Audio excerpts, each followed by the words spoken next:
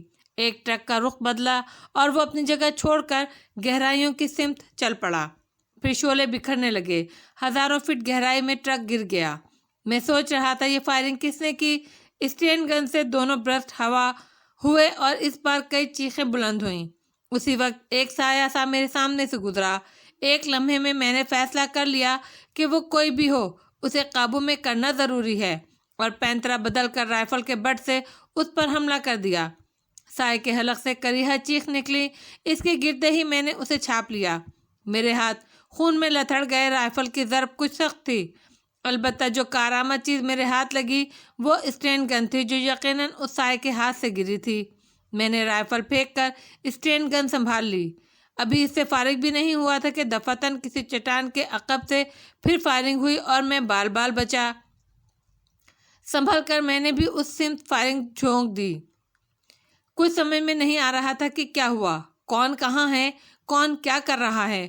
غار والوں کو جیسے سانپ سونگھ گیا تھا، ہر سو سکوت چھا گیا تھا۔ جب یہ خاموشی طویل ہو گئی تو میں نے ایک زوردار آواز لگائی، لوبو! میری آواز پہاڑوں میں گونجنے لگی۔ سب ٹھیک ہے ماسٹر، میں روشنی دکھا رہا ہوں، اس سمت آ جاؤ۔ لوبو کی آواز سنائی دی اور ایک ٹارچ روشن ہو گئی۔ مسٹر علی، میں بھی آ رہا ہوں، کوئی خطرہ تو نہیں ہے؟ مائیکل کی آواز سنائی دی۔ نہیں مسٹر مائیکل، جہاں ہیں وہاں رہیں، میں نے چلا کر کہا اور پھر لوبو کی دکھائی ہوئی روشنی کی سمت میں بڑھنے لگا۔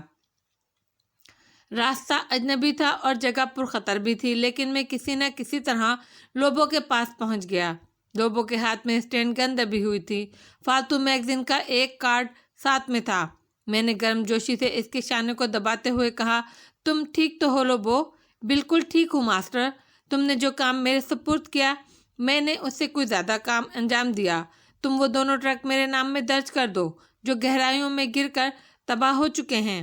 لوبو نے مسکرا کر کہا، اس کے سیاہ چہرے پر دانتوں کی سفید قطار جھلک رہی تھی۔ میں نے دلچسپی سے کہا، لیکن تم نے یہ سب کیسے کر ڈالا لوبو؟ بس ماسٹر، تم نے مجھ سے کہا تھا کہ جیپ کے قریب پہرا دینے والے کو سنبھال لو، تو میں نے اسے سنبھال لیا۔ اس کی اسٹین گن، یہ ٹارچ، پائپ اور تمباکو پاؤچ، کچھ کرنسی اور ایک خوبصورت لڑکی کی تصویر اب میرے قبضے میں ہے۔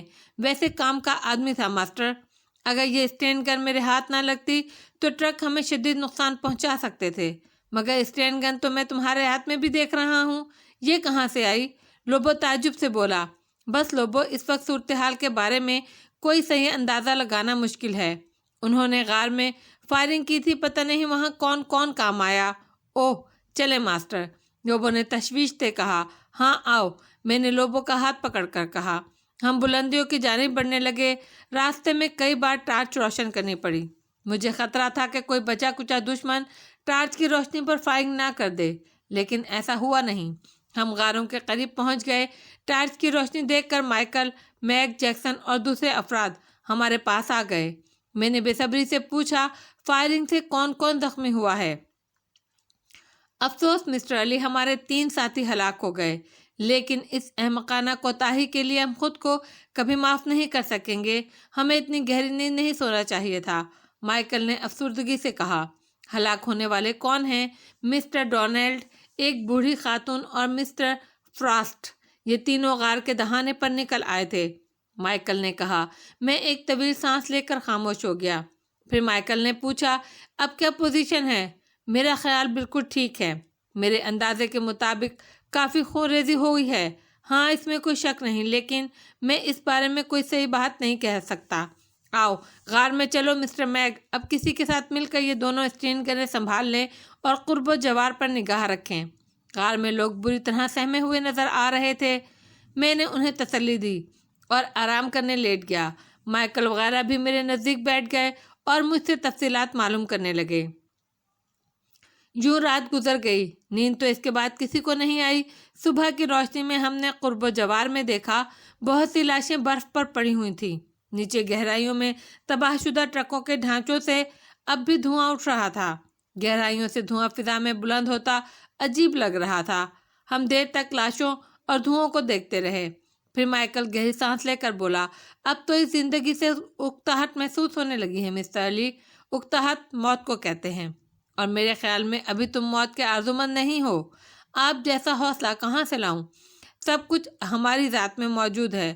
ان عورتوں کو دیکھو جن کا سہارا صرف ہم ہیں، وہ ہمارے تحفظ میں زندگی تلاش کر رہی ہیں، میں نے کہا، اور مائیکل خاموش ہو گیا۔ زندگی کے متلاشی پھر زندگی کی تلاش میں سرگرداں ہو گئے۔ ہم نے سفر کا آغاز کر دیا، لیکن نہ جانے کیوں آج طبیعت پر کچھ اداسی چھائی ہوئی تھی۔ محسوس ہو رہا تھا کوئی بھی حشاش پشاش نہیں تھا۔ پھر یہ اداسی میرے اندر تھی کہ سب اداس لگ رہے تھے، لیکن کیوں؟ آخر کیوں؟ میں نے تو مائیکل کو دلاسا دیا تھا کہ کیا میں نفسیاتی طور پر اس کی بات سے متاثر ہو گیا تھا؟ اس وقت دن کے تقریباً 11 بجے تھے جب فضا میں مکھیوں کی بھنبھناہٹ سنائی دی۔ میری نگاہیں آسمان کی جانب اٹھ گئیں۔ آسمان صاف تھا لیکن صرف بائیں سمت کا۔ دائیں سمت ایک پہاڑی سلسلہ تھا جس کے دوسری طرف کی فضا ہماری نگاہ سے اوجھل تھی۔ مکھیوں جیسی یہ بھنبھناہٹ اسی طرف سے محسوس ہو رہی تھی۔ ہم لوگ ایک دشوار گزار راستے سے گزر رہے تھے۔ ہمارے داہنے ہاتھ پر پہاڑیاں بلندیوں تک تھیں اور بائیں ہاتھ پر پستیاں جو بہت گہری تو نہیں تھیں لیکن اس طرح کی تھی کہ ان کی ڈھلوانوں پر اترنا ممکن نہیں تھا۔ اور یہ آوازیں، میں نے اپنے ذہن میں شدید سنسنی محسوس کی۔ پھر میری آواز ابھری، مائیکل! کچھ فاصلے پر کسی خیال میں ڈوبا قدم اٹھاتا ہوا مائیکل ٹھٹک گیا۔ آپ نے مجھے آواز دی مسٹر علی؟ ہاں، میں آہستہ سے بولا۔ کہیے، کیا بات ہے؟ کس خیال میں ڈوبے ہو؟ او یوں ہی، کوئی خاص بات نہیں۔ تم نے یہ آواز نہیں سنی ہوگی۔ آواز؟ غور کرو، میں نے کہا اور مائیکل ادھر ادھر دیکھنے لگا اور کچھ دیر بعد بولا، آواز نہیں آ رہی؟ میں نے کوئی جواب نہیں دیا، البتہ میرے دل میں اب بھی اندیشہ تھا۔ میں اسے صرف سماعت کا وہمہ قرار نہیں دے سکتا تھا۔ آہستہ آہستہ آواز پھر تیز ہو گئی۔ سنو مائیکل، میں جلدی سے بولا۔ او ہاں یہ آواز، او مسٹر علی، یہ تو شاید کسی جہاز یا ہیلی کاپٹر کی۔ کیا ہماری تلاش شروع ہو گئی یا پھر یہ ان کا تعلق دشمن؟ اس کا جملہ پورا نہیں ہو پایا تھا کہ پہاڑوں سے ایک ہیلی کاپٹر نمودار ہوا اور سب چونک پڑے۔ امدادی پارٹی! چند لوگوں نے خوشی کے نعرے لگائے اور ایک پرجوش شخص نے قمیض اتار کر زور زور سے ہلانی شروع کر دی۔ سب لوگ چلتے چلتے رک گئے تھے۔ کیا خیال ہے ماسٹر؟ لوبو نے سرگوشی کی۔ امدادی پارٹی نہیں ہو سکتی لوبو، میرا بھی یہی خیال ہے، لوبو جلدی سے بولا۔ ہیلی کاپٹر آہستہ آہستہ ہمارے قریب آنے لگے لیکن اتنا بھی نہیں کہ ہم اس میں بیٹھے ہوئے لوگوں کو دیکھ سکتے۔ پھر وہ ایک طرف جھکے اور پہاڑ کے عقب میں چلے گئے۔ میں تشویش زدہ نگاہوں سے فضا میں دیکھ رہا تھا۔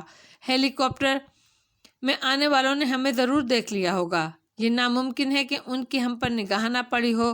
اگر وہ ہمارے ہمدرد ہوتے تو فوری طور پر ہمارے لیے کچھ نہ کچھ کرتے، تب بھی کر نہ پاتے تب بھی دلاسا تو دینے کی کوشش ضرور کرتے۔ اس طرح سے جائزہ لے کر چلے جانے کا مطلب ہے اس کے علاوہ اور کچھ نہیں کہ وہ ہمارے دشمن ہیں۔ مائیکل میرے قریب کھسک آیا۔ کیا خیال ہے ان لوگوں کے بارے میں؟ پہلی بار صورتحال سخت تشویشناک ہو گئی ہے، میں نے سر پکڑ کر تشویش کا اظہار کرتے ہوئے کہا۔ جہاں کچھ احمق سمجھ رہے ہیں کہ ان کا تعلق امدادی پارٹی سے ہے لیکن ان کو صرف اس بات کا اشارہ نہیں ہوا۔ ہاں یہ خام خیالی ہے، میں نے کہا۔ مان کچھ زیادہ ہی گڑگڑاہٹ سنائی دی اور میں نے مائیکل کی توجہ اس طرف دلائی۔ اس بار آوازیں زیادہ ہیں۔ اس نے کوئی جواب نہیں دیا۔ جواب دینے کی نوبت ہی نہیں آئی۔ اس بار 3 ہیلی کاپٹر تھے۔ تینوں نہایت تیز رفتاری سے ہمارے سروں پر سے گزرے اور ہمارے ارد گرد پتھروں کی کرچیاں اڑنے لگیں۔ ہیلی کاپٹروں سے مشین گنوں نے گولیاں برسائی تھیں۔ افراتفری مچ گئی۔ انتہائی خطرناک جگہ تھی۔ کچھ لوگوں نے گولیوں سے بچنے کے لیے چھلانگیں لگائیں اور بدحواسی میں گہرائیوں میں جا گرے۔ ان کی دل خراش چیخیں کانوں میں پگھلے ہوئے شیشے کی مانند اتری۔ میں یہ بھی نہ دیکھ سکا کہ موت کا شکار ہونے والے کون کون تھے، البتہ یہ اندازہ ضرور لگا لیا تھا کہ ہیلی کاپٹر سے چلائی گئی گولیاں ہمیں شکار کرنے کے لیے نہیں تھیں، بلکہ یقینی طور پر یہ وارننگ تھی۔ یہ لوگ تو خواہ افراتفری کا شکار ہو گئے اور اپنی جانیں گنوا بیٹھے۔ مورینا پہلی بار حواس کھو بیٹھی تھی۔ اس کی ہذیانی چیخیں میرے کانوں سے ٹکرا رہی تھیں۔ دل تو چاہا کہ اسے تسلی دوں لیکن یہاں سبھی اس کے مستحق تھے۔ کس کو سنبھالتا، کسے نہ سنبھالتا۔ لوگ اب بھی ادھر ادھر بھاگ رہے تھے۔ پھر کسی نے ہیلی کاپٹر والوں کی اسٹین گن سے فائرنگ شروع کر دی۔ نہیں فائرنگ مت کرو، میں وحشیانہ انداز میں چیخا اور ہیلی کاپٹروں کی فائرنگ سے بچنے کے لیے پہاڑ کے دامن میں چھلانگ لگا دی۔ گولیاں اس بار بھی مسافروں کو نشانہ بنانے کے لیے نہیں چلائی گئی تھیں، بلکہ یہ صرف وارننگ تھی اور یہی بہتر کا طریقہ تھا۔ اس وقت جس کے ہاتھ میں بھی اسٹین گن تھی اس نے دوبارہ ان پر فائرنگ نہیں کی۔ ورنہ صورتحال بدل جاتی۔ ایک اسٹین گن میرے پاس بھی تھی، لیکن میں نے اسے استعمال کرنا مناسب نہیں سمجھا۔ عقب سے آنے والے ہیلی کاپٹر نے بھی فائرنگ کی اور ہمارے اوپر فضا میں معلق ہو گیا۔ اس کے بعد میگا فون پر ایک آواز ابھری، گدھے کے بچوں، اپنی جگہ ساکت کھڑے ہو جاؤ۔ تم کیا سمجھتے ہو یہ گولیاں تم پر چلائی گئی تھیں؟ اگر گولیاں تم پر چلائی گئی ہوتی تو تم سب کی لاشیں خاک و خون میں ڈوب رہی ہوتی۔ یہ تمہیں صرف اشارہ ہے، آگے بڑھو۔ جس شخص کے پاس جو ہتھیار ہے وہ اسے اسی جگہ پھینک دے۔ کسی نے اگر ہیلی کاپٹر کی جانب رخ کر پتھر بھی پھینکنے کی کوشش کی تو اس کا پورا جسم چھلنی کر دیا جائے گا۔ ہیلی کاپٹر آگے بڑھ گیا۔ میں نے اپنی جگہ سے گردن اٹھا کر ان لوگوں کو دیکھا جو ہیلی کاپٹر سے آنے والی آوازوں کو سن کر ساکت اور جامد ہو گئے تھے، اور پھر میں اپنی جگہ سے کھڑا ہو گیا، اسٹین گن ہاتھوں میں بلند کر کے گہرائیوں میں اچھال دی۔ دوسری اسٹین گن شاید فریڈ کے ہاتھ میں تھی، اس نے بھی میری تقلید کی۔ ہمیں اندازہ ہو چکا تھا کہ اب ہم اس مصیبت سے بآسانی نہیں نکل سکتے، اور اس وقت کوئی بھی حرکت موت کے مترادف تھی۔ بہت سے چہرے نگاہوں کے سامنے سے غائب تھے، لیکن انہیں ادھر ادھر تلاش کرنے کی مہلت نہیں تھی۔ لوبو بھی نظر نہیں آ رہا تھا۔ میرا دل دھڑک اٹھا، کیا لوبو بھی گہرائیوں میں جا پڑنے والوں میں شامل ہے؟ میں نے دکھ بھرے انداز میں سوچا۔ ہیلی کاپٹر پھر واپس آ رہے تھے۔ اس بار تینوں ایک ساتھ آگے بڑھ رہے تھے۔ ان سے پھر گولیاں چلائی گئیں اور ایک ہیلی کاپٹر قدرے نیچے آ گیا۔ تم نے ہماری بات سن لی یا نہیں؟ جو لوگ سامنے ہیں وہ اپنے ہاتھ بلند کر دیں۔ ہم سب نے اپنے ہاتھ اوپر اٹھا دیے۔ ہیلی کاپٹر سے اس کا جائزہ لیا گیا۔ پھر دوبارہ آواز سنائی دی، آگے بڑھتے رہو۔ اس بڑی چٹان سے گھومنے کے بعد تمہیں ایک میدان نظر آئے گا، میدان کے بیچوں بیچ ٹھہر جاؤ، ایک ہیلی کاپٹر سے کہا گیا، اور وہ آگے بڑھ گیا۔ دو ہیلی کاپٹر مختلف سمتوں میں گھوم کر پھر ہمارے عقب میں آنے لگے۔ ہماری رفتار تیز ہو گئی۔ مائیکل، جیکسن، فریڈ اور ریکسن میرے بالکل قریب آ گئے تھے۔ کچھ لوگ گھٹ بھی گئے تھے۔ مائیکل، بہت سے لوگ نظر نہیں آ رہے۔ ہاں مسٹر لی، لیکن کون کون؟ کچھ اندازہ ہے؟ میں نے چاروں طرف دیکھتے ہوئے کہا۔ کوئی اندازہ نہیں ہے مسٹر لی، آپ صورتحال دیکھ رہے ہیں۔ ہاں، میں نے بے جان لہجے میں کہا۔ اگر ہم نے رکنے کی کوشش کی مسٹر لی تو یقیناً اس بار وہ ہم پر فائرنگ شروع کر دیں گے۔ مائیکل کے لہجے میں خوف کی لرزش تھی۔ ظاہر ہے وہ جنگجو آدمی نہیں تھا، صرف ایک پائلٹ تھا، ایک طیارے کا پائلٹ۔ اب تک وہ جس جواں مردی اور دلیری سے ہمارے ساتھ مل کر کام کرتا چلا آ رہا تھا وہ اس کی فطری صلاحیتیں تھیں، ورنہ ظاہر ہے لڑائی سے دور رہنے والے لوگ ایسے مواقع پر بری طرح نروس ہو جاتے ہیں۔ طیارے کا تباہ ہو جانا شاید اس کے لیے نئی بات نہ ہو، کیونکہ دوران تربیت اسے اس قسم کے مراحل سے گزرنے کا سبق دیا جاتا رہا ہوگا، لیکن اگر خطرناک دشمنوں کی ایک بڑی تعداد سے ویرانوں میں تعاقب ہو تو پھر اچھے حواس کھو بیٹھتے ہیں۔ مائیکل کی آواز کی لرزش کوئی انوکھی بات نہیں تھی۔ میں نے دوسرے لوگوں کے چہرے بھی دیکھے، ان کے رنگ بھی توقع کے مطابق اڑے ہوئے تھے، لیکن مجھے میرا دوست لوبو نظر نہیں آ رہا تھا۔ میں اس کے بارے میں معلوم کیے بغیر رہ نہیں سکا۔ آپ میں سے کسی نے لوبو کو دیکھا ہے؟ میں نے دیکھا ہے، ریکسن نے دردناک لہجے میں کہا، اور میں چونک کر اس کی جانب دیکھنے لگا۔ کیا مطلب؟ ہاں میں نے دیکھا ہے۔ کہاں؟ میں نے بڑے اضطراب سے پوچھا۔ وہ ان لوگوں میں شامل تھا جو گہرائی کی جانب دوڑ پڑے تھے۔ میں نے اس کی چیخ بھی سنی تھی، ریکسن نے بتایا۔ اوہ، میں کرب سے صرف اتنا کہہ سکا۔ میرا دل ٹکڑے ٹکڑے ہو گیا تھا، کلیجہ پھٹ گیا، آنکھوں میں نمی آ گئی تھی۔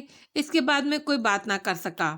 ہم لوگ آگے بڑھتے رہے اور دوسرے لوگوں کو میری اس خاموشی کا احساس ہو گیا۔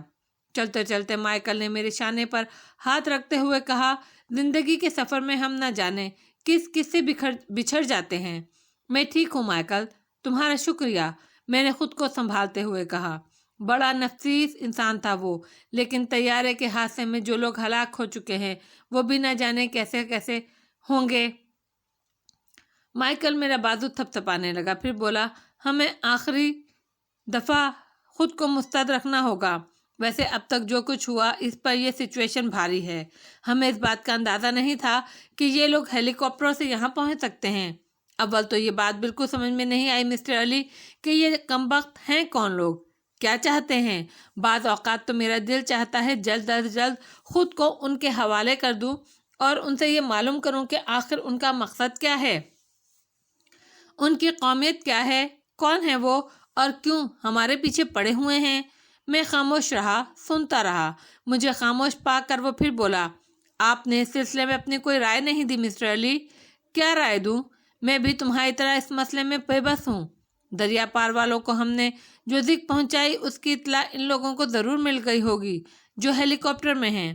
ہاں یقیناً، اس کا مطلب ہے ان کے سینے میں انتقام کی آگ سلگ رہی ہوگی، اور رات کو بھی ہم نے ان کے کافی افراد ہلاک کیے ہیں۔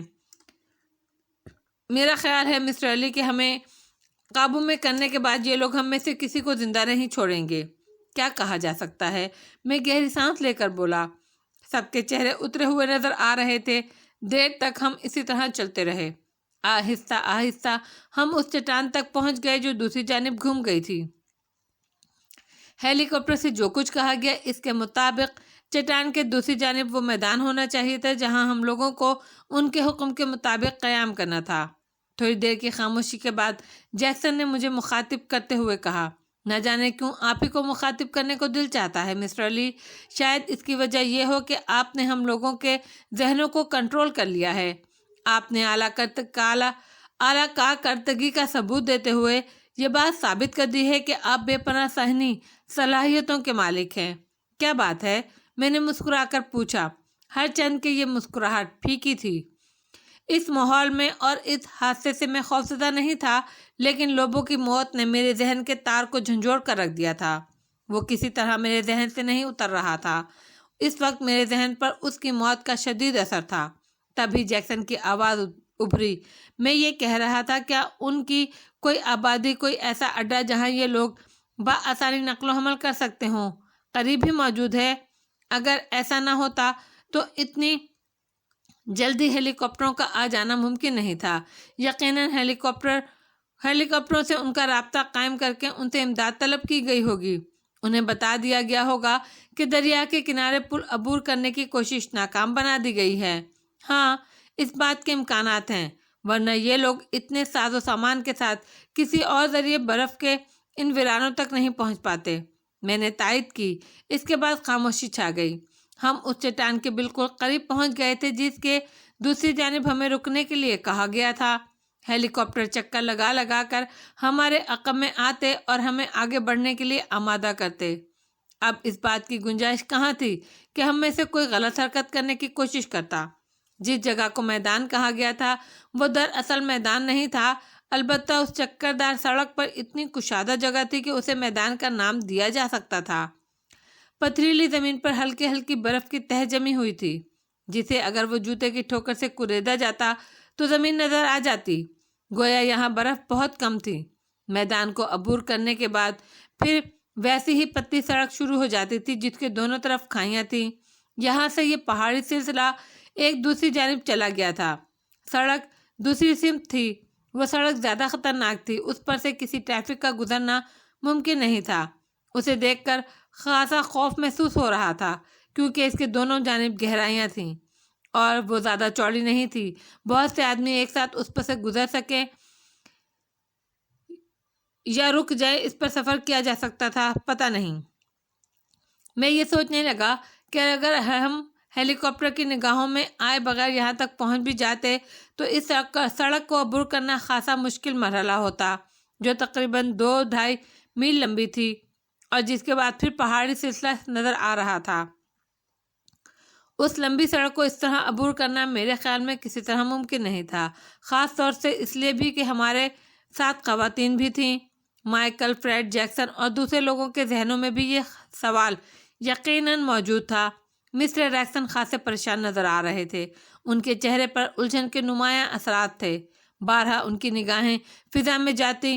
بالآخر انہوں نے سرد لہجے میں کہا، زندگی کو اگر ایسے حادثات سے دوچار ہونا ہو تو پھر انسان کے لیے اس کے گھر کی 4 دیواری بہتر ہے۔ ہم لوگ کتنے بے بس ہیں، کس قدر بے بس ہیں۔ حوصلہ رکھیے مسٹر ریکسن، آپ کو اندازہ ہے آپ کن حالات سے زندگی کی جانب آئے تھے؟ ہاں، مجھے اندازہ ہے۔ میرا خیال ہے مسٹر ریکسن، آپ کی زندگی ایک سبق ہے، ہم سب کے لیے۔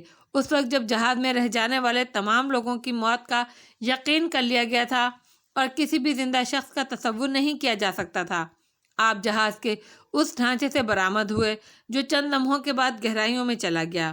بے شک، ریکسن نے جواب دیا۔ تو پھر ان حالات میں ہم زندگی کو کچھ نہیں کہہ سکتے۔ وقت اور ماحول اپنا سفر کر رہا ہے اور کرتا رہے گا۔ ریکسن نے میری اس فلسفیانہ بات کا کوئی جواب نہیں دیا۔ ہم لوگ میدان میں بیچوں بیچ کھڑے ہو گئے تھے۔ تب ہم نے تینوں ہیلی کاپٹرز کو نیچے اترتے ہوئے دیکھا اور چند لمحات کے بعد ان کے انجن بند ہو گئے۔ ہیلی کاپٹر سے 2 آدمی نیچے کودے تھے۔ ان کے ہاتھوں میں اسٹین گنیں دبی ہوئی تھیں۔ جسم پر نیلے رنگ کی مخصوص وردی تھی جس پر کوئی نشان نہیں تھا۔ ان کے چہرے خاصے خوفناک نظر آ رہے تھے، یورپین نسل ہی کے لگتے تھے۔ آہستہ آہستہ آگے بڑھتے ہوئے ہمارے نزدیک پہنچ گئے۔ انہوں نے ہمیں اسٹین گنوں کی زد میں لے لیا۔ ہم نے ہاتھ پہلے ہی بلند کر رکھے تھے، اسی لیے انہیں ہم سے کچھ کہنے کی ضرورت پیش نہیں آئی۔ پھر ان میں سے 2 آدمیوں نے اپنی اسٹین گنیں کاندھوں پر لٹکائیں اور رسیاں سامنے کر لیں جنہیں وہ ہیلی کاپٹروں سے اتار کر لائے تھے۔ وہ نائلون کی مضبوط سفید رسیاں تھیں۔ ہمیں ہاتھ پشت پر کرنے کے لیے کہا گیا اور ایک ایک کر کے تمام افراد کو کس کر باندھ دیا گیا۔ ہم گرفتار ہو چکے تھے۔ اس کام سے فارغ ہونے کے بعد انہوں نے ہمیں ہیلی کاپٹر کی طرف چلنے کا اشارہ کیا۔ 4 افراد 2 ہیلی کاپٹروں میں بٹھا دیے گئے۔ باقی لوگوں کو انتظار کرنے کے لیے کہا گیا۔ جیکسن، فریڈ، ریکسن اور میگ ایک ہیلی کاپٹر میں تھے اور روانہ ہو چکے تھے۔ دونوں ایئر ہوسٹس مسٹر ہائیکر اور مورینا کو دوسرے ہیلی کاپٹر میں لے جایا گیا۔ باقی 2 آدمی ایک ہیلی کاپٹر کے ساتھ ہماری نگرانی پر معمول رہے۔